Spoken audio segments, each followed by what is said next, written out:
Hey guys, what is going on? Lee Sanders here from the RCWR show. This is your Wow Women of Wrestling November 9th, 2019 review recap show. I love it when we do these shows, man. This is my favorite show out of the entire week. If you ask me that straight up, there are two shows that are my all-time favorites that I love doing each and every single time I get the opportunity to do it.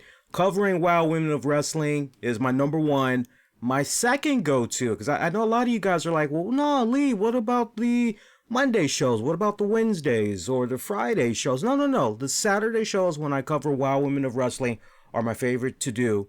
And aside from that, actually, the Patreon edition of Wrestling with the Topics that I get to do with the missus, I love doing that as well. So I always enjoy just the energy, just overall, just the whole vibe, everything. I love it. But we got a lot going on right now. So I know we've got AEW's at the time that we're recording this on Saturday night. We've got the AEW Full Gear pay-per-view event that is underway right now.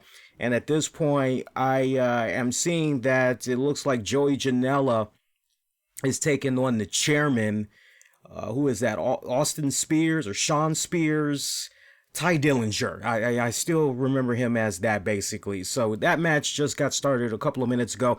For those of you that may be wondering if I'm going to be covering AEW Full Gear, no, I'm not. I think the thing that we ended up doing was I gave picks, and I think I had said I'm not really sure if I'm going to be covering the event itself.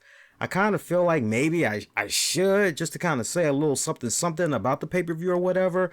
But tonight is just one of those nights where I just want to dedicate that time to WoW. And then as far as sounding off about thoughts on the AEW Full Gear card, I'll probably talk a little bit more about, I'll definitely talk a lot more about it on the Monday show, right? I mean, after all, we do got Monday right around the corner. So for those of you maybe looking out for that AEW joint, that's going to be on Monday. But kick on back for now. We're talking WoW, Women of Wrestling. So let's give the full attention to them. So this week, we were wondering, because we've been seeing it the past couple of weeks now, which is somehow Tessa Blanchard able to juke and jive and maneuver her way out of having a championship match against Jungle Grrl. And a lot of that had came with the help of Sophia Lopez, one of the greatest attorneys that's out there. How I wish we could see her character go head to head with one Joseph Park. I think that would be kind of interesting. Abyss from Impact Wrestling, that would be kind of interesting. But yeah, each time she's been able to maneuver her way out of these championship matches, even maneuvering from facing Beast a couple of times there. But we were in for a solid treat tonight, because I don't know about you guys, but if you've been watching Women of Wrestling so far, and we're kind of under the impression, okay, here we go again. We're going to do this whole cat and mouse game. So there's really not going to truly be a definitive way we're ever going to see Tessa Blanchard defend this championship one-on-one, cleanly, no interference whatsoever. Well, we were in for a serious treat, because David McLean had revealed at the very top of the show, pretty much as soon as it opened up, that in our main event match for tonight, it was going to be for the WoW Championship. It was going to be Tessa Blanchard defending against Jungle Grrl. All right, so everything that we've heard from Jungle Grrl, hey, you needed help, Tessa Blanchard. It took a whole lot of other stuff to work in your favor in order for you to beat me, blah, blah, blah, blah, blah. Okay, so you hear this, you're excited, but you're a little bit reserved, because if you've been watching the past several weeks this season, you're going, but somebody's going to run interference. There's going to be something. I want to get excited, but, So how did that main event play it out? We'll talk more about that in just a couple of seconds. But aside from that great opener in the revelation of the main event match, we also saw Beast coming on out there, spoiling for a fight. She is still peeved off from everything that has been going on the past couple of weeks, particularly the lost opportunity once again and definitively, without any questions being asked, and becoming the new number one contender to take on Tessa Blanchard for the championship and everything. Remember, Faith the Lioness, Lana Starr, they pretty much got involved in her and Jungle Grrl's business, but Beast wasn't the one to be able to capitalize on their interference and everything. And remember from last week, we had saw Beast in the parking lot, middle of the night. She had verbally threatened Lana Starr, saying, don't ever interfere in my business again, or else there's going to be some serious ramifications, and gave her some really good pep talk, which was, you might want to be careful doing business with Sophia Lopez, because she's going to stab you in the back at some point. Well, Beast came on out, spoiling for a fight. She wanted to face anybody in the back. Anybody. Well, Lana Starr would actually answer that challenge, but not really. Let me explain a little further. So Lana Starr comes out with Faith the Lioness and tells her, don't you ever threaten me in a parking lot over by my car in the middle of the night again, or just any time of the day, period, as long as you live. And furthermore, I would love to get in that ring and face you right now, but I'm injured right now, and per David McClain, he's banned me from wrestling until I can get 100% cleared. So in my place is going to be Faith the Lioness. Faith, go get her. And just the way that she laid that out there, it was basically, go get her, girl, go get her, attack. It's kind of like, wow, so you've got her on lock and chain like that. You got Faith the Lioness like that, right? Okay, whatever. And Faith the Lioness actually slid into the ring to take on Beast. You're going, wow. And this kind of follows up to what I've been talking about these past couple of weeks now. We've yet to see Faith the Lioness in some type of a sit-down interview, or maybe be interviewed by Jungle Grrl, which we got to talk about her because she had got a nice little highlight for tonight. But if we could at least see Jungle Grrl asked Faith the Lioness, hey, we've seen you have this alliance with Lana Starr these past couple of weeks now, and not for nothing, but the entire fans here in WoW has been noticing that you've been at the receiving end on a lot of things not so good. How do you justify the latest funk that has been happening for you so early in your career, while being partnered up with Lana Starr? And where exactly do you continue to go from here, right? You would at least like to see something like that come about. I mean, yes, we know the baseline of why Faith is with Lana Starr is the potential of what can happen for her in her career by being associated with Lana Starr and everything, right? But it would still just be nice to hear Faith the Lioness expand a bit more, I personally feel. But it just really feels like at this point she is more of like a henchman rather than it is a partnership between Lana and Faith the Lioness, equal.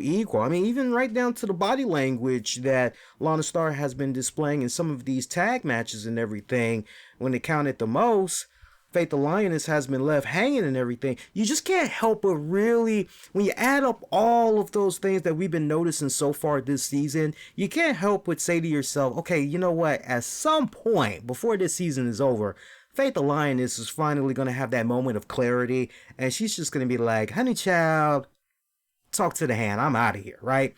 But Faith the Lioness, oh man, and I was so bummed out for her too, because after the great matchup that she had against the Tessa Blanchard for the Wild Championship, or no, was that for the Wild Champion? Yes, it was for the Wild Championship. After that great match against Tessa Blanchard last week, where she looked very dominating, and it really looked as though the match could have gone either way, right? I mean, that was her best singles performance to date since I have been watching her on WoW so far, right? And you're just going, wow, if she's at this level right now, just imagine where she's going to be in about 2 to 3 more years and everything. And so for me, I don't like being a nitpicker or anything, or stickler to detail and everything, but you just booked her in this really great match against Blanchard, and then you follow it up with the Beast. Okay, so on paper, you're going, okay, this is going to be on point. This is going to be, oh man, it's going to be very close to what we got with Blanchard and everything. Okay, let's see what happens. But it was a squash match. Yeah, it was a squash match. I didn't like that. So basically, the referee rings the bell. You got Faith the Lioness, if I'm remembering the sequence right, and I may be off in a couple of areas, but basically the sequence was Faith the Lioness, after she slides in the ring, referee calls for the bell, Lioness charges at Beast. Beast, nice big strong boot to the abdominal section, and then grabs Lioness by her hair, does a few tosses, about 2, maybe 3 of those, and then picks her up, does a spinning, I call it the Batista bomb. That's literally what she did, because she made that joint look like the Batista bomb the way she did it. But she basically does this nice spinning power bomb and everything. 1, 2, 3. That's pretty much it. It is over and done with. So for me, I looked at that match, and that match probably went, I don't even think, guys, that match had went 2 minutes. I don't even think that match went 2 minutes. And it was over just like that. So for me, I just kind of had a little bit of a Debbie Downer right there. I wish that there would have been a little bit more interference by Lana Starr to at least try to balance out the match a little further, stretch it out a little further, but none of those things had happened. I don't even recall Lana Starr even making her presence felt through this match whatsoever. It was just pretty much like, get her, girl, get her. And like that was it for Lana Starr. So not even a post-match beatdown afterwards, do at least a gang up on the Beast, right?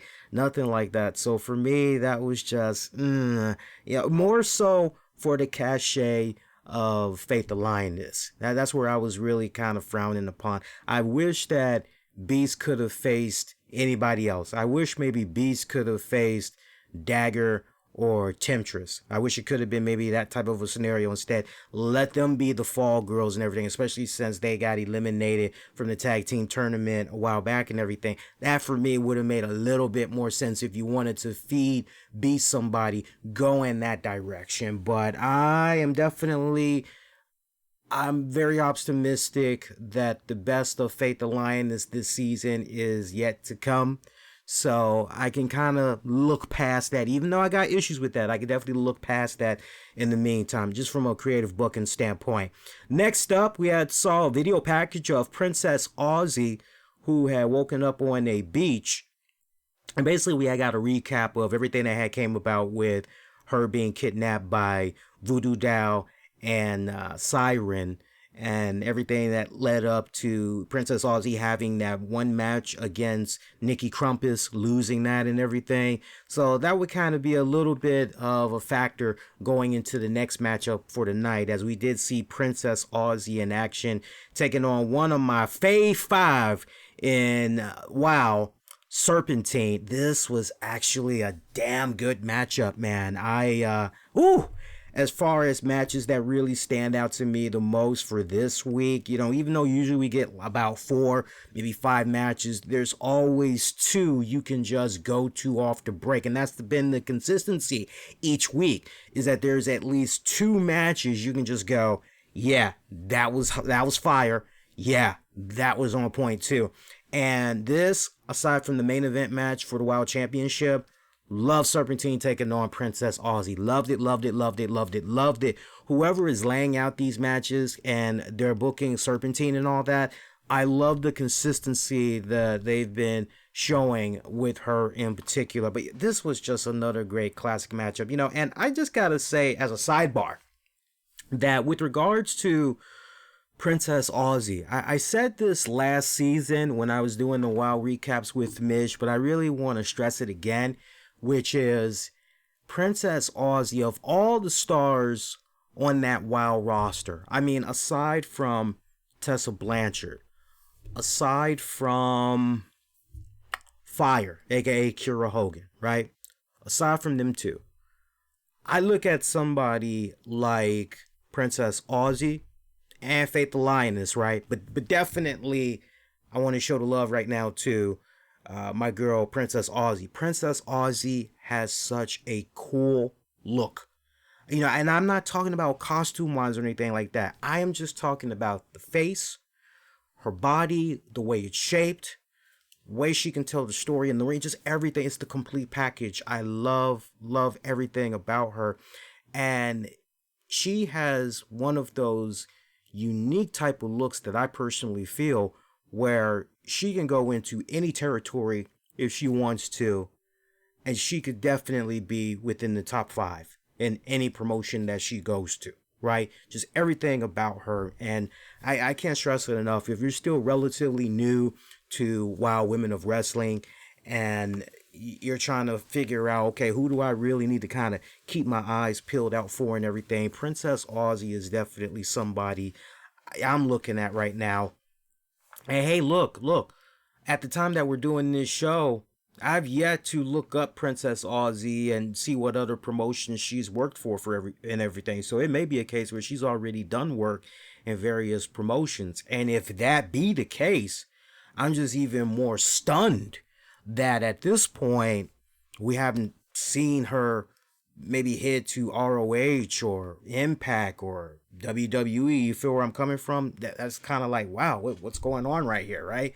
So, but yeah, I look at a girl like Princess Aussie and she's just got everything that you would want as far as trying to build up a women's division and everything. Yes, you were to try to build a division and your champion and all that. Yeah, you definitely have her be the centerpiece for all of that and pretty much go from there. But yeah, Serpentine taking on Princess Aussie, damn good technical matchup. If you were looking for your technical stuff, this was definitely the match right here.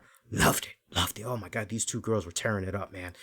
Closing moments of this one, Princess Aussie had connected with the Serpentine driver for the W. And that whole sequence too, like the final 60 seconds, just the whole sequence, everything, and setting up the Serpentine driver. I ate that shit up. And Serpentine, like, I am so in love with this current incarnation. What was she before? Cobra Moon or whatever? Whatever she was before on WoW, I'm liking this more. I just enjoyed this gimmick a lot more. It's badass. Now, I was talking about SHEA Grrrl earlier. We did see SHEA Grrrl get a segment of her own, and it was pretty badass. For the first time since WoW has been on Access TV, we got the proper introduction to SHEA Grrrl, and everybody knows who SHEA Grrrl is by now, right? But they did a really nice job of her video package, talking about her bio, who her family is, her bloodline, what generation she is, her involvement in pro wrestling, being a pro wrestler at one point, talking about the great joy that she has being part of WoW Women of Wrestling, inspiring women of all ages all around the world. It was a really good message that I had enjoyed in that segment, and I just love that SHEA Grrrl basically was like, hey, with a promotion like WoW Women of Wrestling, you look at me and yes, I'm Latino, I am a woman, I am curvy, and I just loved everything. Everything that she set up in describing herself, while in essence bringing home the most important message, which was, in WoW Women of Wrestling, it doesn't matter how you look, right? Doesn't matter your race, your creed, sex, religion, whatever, right? Sexual orientation, I should say. Because sex, that is a different story, because gender does matter, because after all, it is WoW Women of Wrestling. But her whole thing was, hey, WoW Women of Wrestling, all women, all shapes, sizes, right? Everybody is accepted here. That's what's really cool. So I really love that positive message that they were sending. And it really, I can't stress it enough, it really mirrors, I personally feel, with the message, the overall message that Selena Majors and WoW founder David McLean were talking about when I had the opportunity to interview them. And that's available on demand and on the downloads. You can check all the audio feeds. It's available. We also have it available in the guest exclusive section on our YouTube channel, youtube.com/RCWR show. But the drives that both of them that they said, different interpretations, but the message was the same, which was, hey, we really believe in this product, and the product that we have is the type of product that children of all ages, but particularly women. This is something, women of all ages, they can come together and they can enjoy. And this is the type of a family oriented show where you can sit down and you can watch this with your kids and you don't have to worry about something obscene or grotesque coming about. And with Shaw Guerrero saying what she was saying tonight, it just further, in my mind at least, really drove home that point that Selena Majors and David McClain had brought up in their respected interviews and everything. So I love, because that was definitely something that was a little bit on my mind was, what is the story with Shaw Guerrero? How is it that she hooked up with WoW? Why did she join WoW and everything? And I actually had tweeted immediately after that segment was over, because WoW, as always, they love interacting with folks, anybody on social media, and they were trying to get feedback on the segment. And I told them, I say, it just makes me appreciate Shaw Guerrero even more. But I'm still holding out hope that we're going to get to see her in the ring at some point. One could make the argument, well, maybe we've already seen her in the ring. Maybe it was just under a mask. All right, something to think about. Things that make you go, right? But I would love to see her on a more consistent basis. I don't care if it's with a mask or not. Just acknowledge her. Just acknowledge that, with a legendary name like Guerrero, that bloodline, the rivalries, everything. At some point, I would love to see something come about where Shaw Guerrero is in action. I will definitely love to see that. But yeah, I'm happy for her. I'm really happy for her. I know there was a period there where she was involved in NXT, and I don't know, it looked very promising. It really, really did. The little tiny bit that I saw, I wasn't able to check her out religiously like that down in NXT, but the little bit that I had saw, I was going, okay, she seems like she's on the right path. Okay, everything seems... And I'm just thinking about the future and everything and saying to myself at least, okay, at some point, maybe we're going to see Vicky Guerrero manage her up on the main roster and lead her to her first women's championship or whatnot. Okay, this should be interesting. I just had all these nice, cool ideas in my head and everything. And, she had her personal problems and actually had to part ways with WWE and everything, and she had some dark days. She definitely has admitted that in her interviews that she's done posts, but I'm still holding out hope that as far as her in the ring goes, I'm still holding out hope that the best is yet to come for her. So we have our third match of the night. We had Chantilly and Sassy Massey take on the Monsters of Havoc. Monsters of Madness. Monsters of Madness. Havoc and Hazard. That was pretty much a goddamn slobber knocker. That was almost a squash match. It was all said and done. Your Monsters of Madness picking up the win. Closing moments of that one, we saw Havoc and Hazard. They did a great combo. Wheelbarrow and cutter. I don't know if it was on Chantilly or Massey. At this point, I was actually getting ready to set up the stream here. But they have advanced to the finals. So for those of you that kind of felt as though this tag team tournament series was a little bit endless, now we know who the final participants are and what's going to be going down on next week's WoW Women of Wrestling. So check this out. On next Saturday's WoW Women of Wrestling, and when I say next Saturday's WoW Women of Wrestling, we are talking next Saturday of November the 16th, 2019, in a triple threat match to crown new WoW Tag Team Champions. It is going to be Siren and Voodoo taking on Fire and Adrenaline and the Monsters of Madness triple threat match to crown your new WoW Tag Team Champions. What did I say to you guys early on? I remember saying I wasn't quite ready to tell you all who I thought was going to win the whole thing. But then I think after like one or two episodes went past, I had said, you know what? I'm liking the team of Adrenaline and Fire. And I also had said, I know I damn sure am not unbiased when I go with this pick because I really love these girls and they pretty much know it and everybody else knows it that hears me talk about WoW. But I also had said Amber O'Neal and Jessie Jones. I had looked at those two as the ones that really stood out to me that could potentially win it all.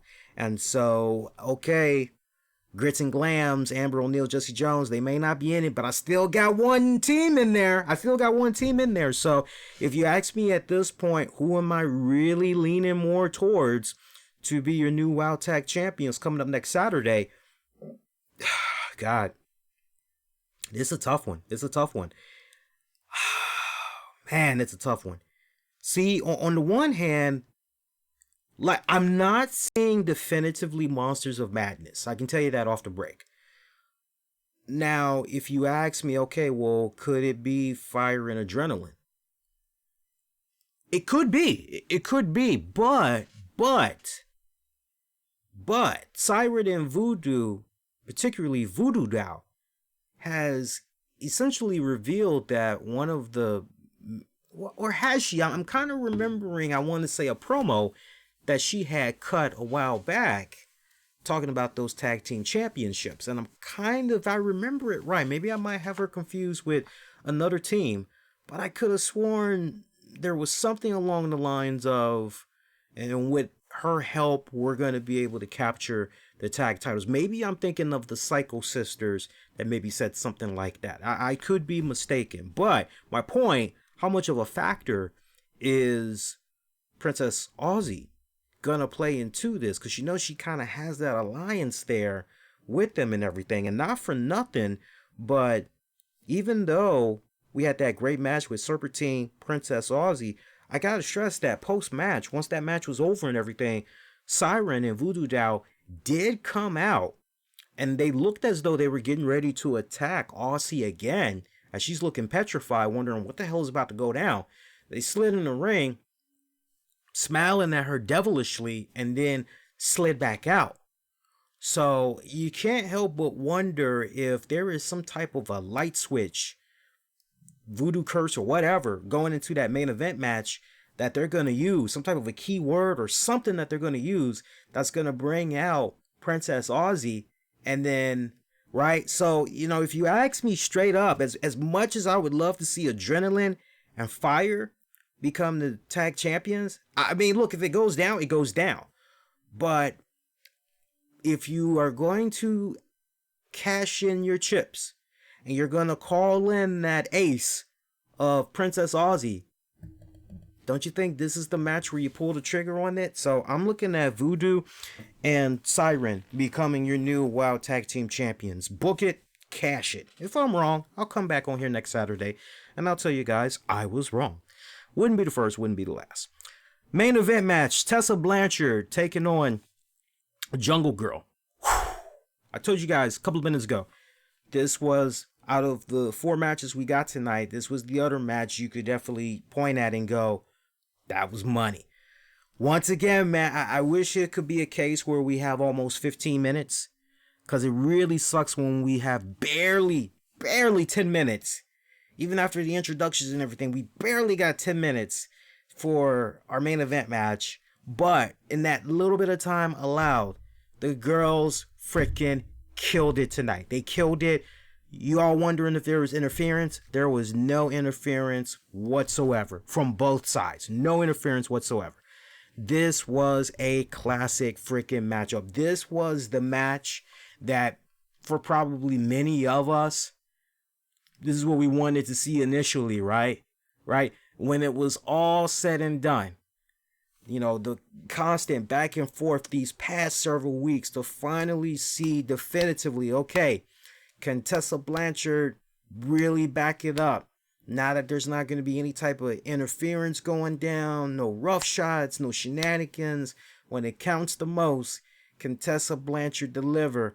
And Tessa Blanchard freaking delivered. That was just an insane freaking match. My hat's off to both of those girls. I mean, you want to talk about a pay-per-view quality feel type of match. This was the match. I know that for time restraints, a lot of these matches, they get cut down and everything, but what I would like to start seeing happening from WoW is with their YouTube channel, because if I'm not mistaken, they've got a YouTube channel. I know they got the website going on and everything, but what I would like to start seeing them do is on social media, I would like for them to start hyping up key matches that maybe due to time restraints were heavily edited out, right? So what could have been a 20-minute match, they toned it down to a 10-minute match.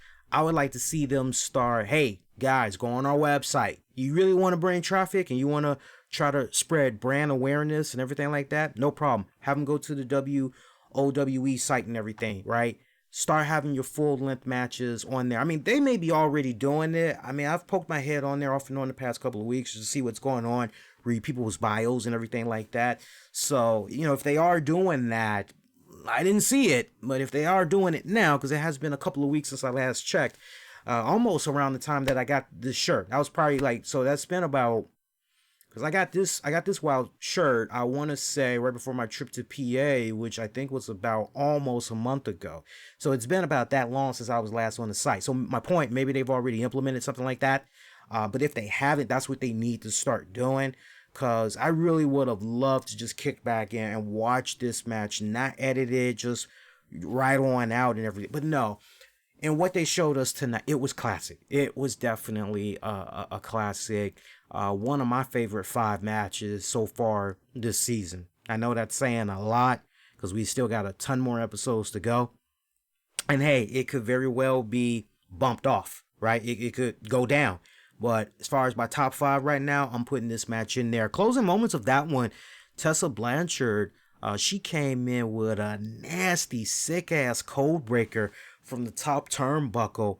And man, poor Jungle Grrl. I really hope she was okay post-match because she ended up bleeding. Now, it wasn't as bad, but it was definitely noticeable. I'm not saying she was, like somebody turned on a faucet and it was just, like an MMA match and her nose was just ocean spray. It wasn't anything like that, but it definitely was very noticeable.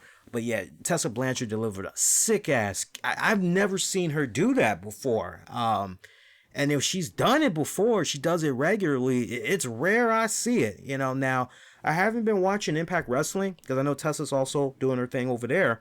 I hadn't watched Impact Wrestling religiously since they did the whole Twitch Pursuit channel thing. But I have been watching them since they've premiered on Access TV and everything. So, hey, man, if it turns out this is something that she normally has in her repertoire, that she buzzes out from time to time, okay, cool. But for me, seeing her put that in her offense, I just, whoa, okay, I didn't see that coming. Okay, cool. But yeah, she did a freaking code breaker from the top turnbuckle and pretty much was able to pick up the W off of that. And post-match, you got Tessa Blanchard, hard-fought victory, looking on that Jungle Grrl looking on at her. There was no handshake. Damn sure did not come off as if there was animosity in any type of way. It just came off as if, okay, you gave me your all, I gave you my all. Yeah, you gave me your all, I gave you my all. Okay, well, I'm the champ. You the champ. It was kind of like one of those type of things, right? So now that you've seen that come about, right? Let's tackle the major elephant in the room, which is what's next for Jungle Grrl? What's next for Tessa Blanchard, right? Now you would like to believe that what's probably going to be next for, let's start with Beast. You would like to believe that what's next for Beast is, okay, well, now that Jungle Grrl had her opportunity and everything, I kind of was fucked out of my opportunity. What we got to do to put me in a position where I can get my opportunity, no shenanigans involved, nothing like that. Where's my opportunity where I can just cleanly take on Tessa Blanchard one-on-one? Because I promise you, and I said this, I think, either last week or the week before, if the story that they're ultimately telling is Beast colliding with Tessa for that championship, you're going to get a new champion. You are definitely going to get a new champion. So are we going to basically take the scenic route in order to tell that story with Beast Blanchard at the end, which is cool, right? But that's what I'm kind of peeping out, that I think the direction where we're ultimately going. And then Jungle Grrl, okay, so what's next for Jungle Grrl? Exactly, right? She finally had her match one-on-one, right? All right, so is she maybe going to find a tag team partner? And is she maybe going to go feud for the tag titles? Is that maybe what's going to happen next? what exactly is going to happen with her? Um, is it possible she may form some type of an alliance with Tessa Blanchard out of respect? That's also possible as well. But here's something else I want to throw into the equation. Now let's look at Tessa Blanchard.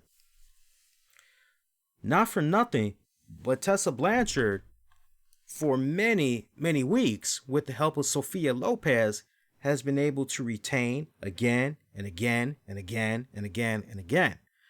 So now is it going to be a case where Sophia Lopez has a serious conversation with Tessa Blanchard and say, hey, not for nothing, but for the past several weeks, you've had it pretty good. You've had it made, because of where you are right now. If it wasn't for my services, right? So what's going to be the payoff for that? You would like to believe that Sophia Lopez is going to be looking for some type of reciprocation, right? No matter what, I think as far as whatever arrangements was made, I don't think that the fine print was fully read by Tessa Blanchard. I just kind of feel like there's going to be some type of, hey, devil's payment is due. So that's what I'm kind of looking for right there. And then maybe as a result of that, somehow Jungle Grrl gets thrown back into the mix, and there is, from that greatest rivalry between Blanchard and Jungle Grrl, out of that there comes some type of mutual respect and common ground, as they have the common enemy, right, in common. So that's something else that I'm kind of looking at as well over the course of the remainder of this season, right? Remember, we got a long season ahead of us. We got 24 episodes, and I think at this point, let me just look right here. I think we were on episode 9 that came on tonight. Let me just look right here. So they're actually getting ready to repeat it again, I see here. So hang on a second here. Yeah, tonight was episode 9. So I mean, we're kind of getting there. What's that, guys? We basically got 19, 20, 1, 2, 3, 4. So we got like 15 episodes left, basically. So like 15 more weeks. So it's been a hell of a journey so far, man. But yeah, while this week, I definitely would say gets a strong pass. Enjoyed it this week. Loved it. And hey, before we get ready to wrap it up, I do want to take this time out, and I do want to recognize some of our sponsors and Patreon members for this week, because without their kindness, man, content like what you're checking out right now would not be made possible. And I can't stress it enough. Something really cool that we started doing within the past several weeks. We have now on our Patreon page at patreon.com/RCWR show, on top of new and original shows that you get to check out, that's Patreon exclusive, you also get to check out ad-free editions of the RCWR show. So episodes like this, when we do the Monday show, when we do the Wednesday shows, and on some of those Friday shows as well, you get to bypass all of the ad breaks. So do consider being a Patreon member for just $5 a month, just flat out $5 a month. You get to check out at least, my God, I think we're almost pushing double digits now as far as the content we put out on a monthly basis for the Patreon. So do consider being a Patreon member. Definitely want to give a shout out first to our Patreon members. Shout out to Freddie. Make sure you go on Twitter, man. I was at I think it's called, it used to be known as Utrecht, but now it's called Blink or some shit like that. I was at the Blink's art store. I got the art supplies, my friend. And now I just got to freaking have my furnace fixed. I have been without heat for the past couple of days. We got to replace the whole freaking system. And timing of that sucks. Luckily, no snow has hit the ground yet. Luckily, we got American Home Shields. So we got the part. They're coming out Tuesday. They're going to install it. So I'm ecstatic because, you look, any painter, any artist will tell you, trying to do your thing in a cold-ass studio, yeah, man, you ain't really going to be getting no work done. You can forget that. But yeah, much love to Freddie. Freddie, in case you guys missed it, we're doing a commission piece for Freddie. Freddie has brought me out of retirement. I'm going to be doing a painting for him. because he's seen some of my artwork and he's like, come on, man, come on, let's see what you got. And so I'm going to be painting Bray Wyatt for him as the Fiend and all that. So looking forward to doing that. Shout out to Freddie. Shout out to Sean Kinter. Shout out to Justin Ripstock. Justin came on back. He was having some personal issues, some stuff with his credit card issues, but he's back in full effect. Welcome back, Justin. And yes, my friend, I really mean that. Next time we get StarCast in the Baltimore area, yes, you, me, and the missus, we are definitely going to go to Jimmy's Seafood. And I know you can't really eat seafood, but we will definitely have a good time eating. And drinks are definitely on me, my friend. Looking forward to that. Shout out to Tony Bean Gaming. Tony Bean Gaming's got a great gaming channel on YouTube. You love all things Marvel, check him out. Also got a great Patreon page as well. Shout out to my good friend Anthony Missionary Thomas of Wrestling Soup. Mish holding it down, streaming the AEW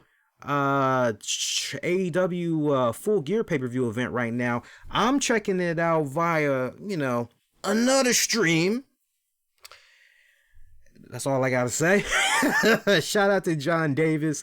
Shout out to Joe Raymond Jr. Shout out to John Krauser. Shout out to Michael Wolf. Did I say shout out to John Davis? I think I did already, but so nice I'll say it twice. Shout out to some of our sponsors. Shout out to CBD Biocare360.com. Use the code TONY, TOUNI, to get 5% off your order if you want the very best and legit CBD products, gummies, capsules, balms, maybe products for your pets or more. Check them out. CBDBiocare360.com. Also, the RCWR show with Lee Sanders is brought to you in part by IamCanary.com. Life can be so unpredictable. It's better to be prepared for any situation than be sorry. Even if you can't do it yourself, I Am Canary can. They have created a product that will help anyone send a crucially important message in case of an emergency or accident in life. Great affordable plans with more than 12,000 registered users since 2018. We are also brought to you in part by President Evil. Just days before the midterm elections, 3 young girls are stalked by a deranged killer dressed as the President of the United States. It's a comedy slash drama. So check it out. It's on Amazon. You can see the trailer, buy the movie over there. Can't forget about our good friends over at LeafyAssets.com. LeafyAssets.com. If you're a real estate investor or entrepreneur, they can help protect your assets and strategically grow your business and wealth. Can't forget also about my good friends over at SHEABoo.com. SHEABoo.com. All the natural best skincare products, all made from natural organic oils and shea butter. Truly the best vegan skincare products on earth. Check them out. And also, can't forget about our good friends over at Sharpen.net. Sharpen.net. Sharpen, and you spell that SHRPN. Again, SHRPN. Sharpen.net helps you meet your financial goals with well-documented videos. They're aimed at anyone who wants to sharpen their skills and avoid rising tuition costs and transform their lives by becoming the best version of themselves. Self-education is a supplement rather than a substitution. Take advantage of every opportunity. Fill in the gaps left behind by traditional education. There is more to learning outside of the courses, curriculums, and lectures. Learn more, sharpen.net. We appreciate all of these great sponsors. Without them, oh my God, I can't believe I almost forgot about these guys. My God. And we've played their ad a couple of times, but there's been a couple of episodes where even though I've played their ad, I haven't acknowledged them verbally like we're doing right now. I got to give a mad shout out to StreakFreeXL.com. Clean your stove, countertops, mirrors, windows, cars, you name it, without any smudges or streaks. They've got a great product, real washable, good for at least up to 3 years. Streak Free XL. Check them out, streakfreexl.com. Love those guys tremendously. Appreciate them. And on that note, that is going to do it. So like I said, there's not going to be a AEW Full Gear show. I'm just going to be kicking back tonight. I'm going to be in the Discord. I'm going to be interacting with everybody else that's checking out the pay-per-view. and I will talk more about the pay-per-view on the Monday show, so you guys have a lot to look forward to. I won't do a full-blown recap, but I will give you key bullet points on what I thought about Full Gear. I'm just going to kick back, enjoy, let my friends and colleagues have their moment in the sun and talk about this pay-per-view event, right? But I'm chilling for now. Your next edition of the RCWR show is going to be coming at you on Monday night, November the 11th, 2019. We'll be live after Monday Night Raw goes off the air, so check that out. I do appreciate the many of you that had checked out last week's Wild Recap. I was looking at the numbers the other day, was looking at the downloads, was looking at the on-demand plays and everything, and I like that. It was like our strongest Wild Recap to date amongst you guys. So all I gotta say is keep it going. You want me to keep doing these Wild Recaps? Like, not that I'm gonna stop because I'm having a good time, but you appreciate them. You know, make sure you're interacting. You know, feedback, very important. Get at me on Twitter, Facebook, Instagram. Use keywords the RCWR show. Those that's gonna be waiting for the audio version of this, give me about 30 minutes, maybe 45 minutes at most, and I will definitely have this up. By the time 11 o'clock hits, it should be on all of the platforms for on demand and on the downloads. I think with the Patreon version, I'll just make that be available next day. Much love, guys. Y'all be safe and be kind to one another. Adios!